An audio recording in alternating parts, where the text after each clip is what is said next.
One thing that I hear pretty often, I found myself like sat down having a beer with good friends, or but I hear it a lot in general. Is just this like frustration right now with like the economy. Like it's hard to find a job for everyone. But I hear so often like people feel, if they're unhappy in the current career that they've got, or they want to make the next move or something.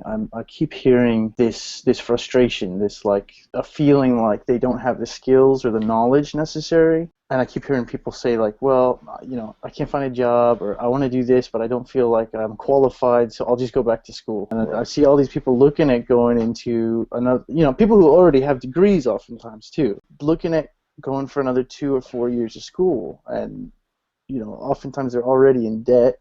And to me, that's a frustration point for me. And when they've been my good friends, I kind of try to sit them down and give them my perspective. That I think a lot of times, like you said, Carlos, there's so many options, and you guys are adding more. But these days,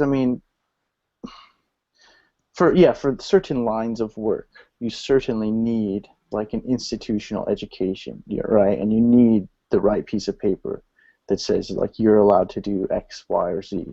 But for so many things, you don't. And so in several cases, like my advice to people has been like, well, just do it. Just go out there and do it, like, because a lot of times it's things that it might be totally new to people, but Well, things I that I think don't feel like you need permission for. And a lot of times you might need to start low on the totem pole. You might need to find a mentor.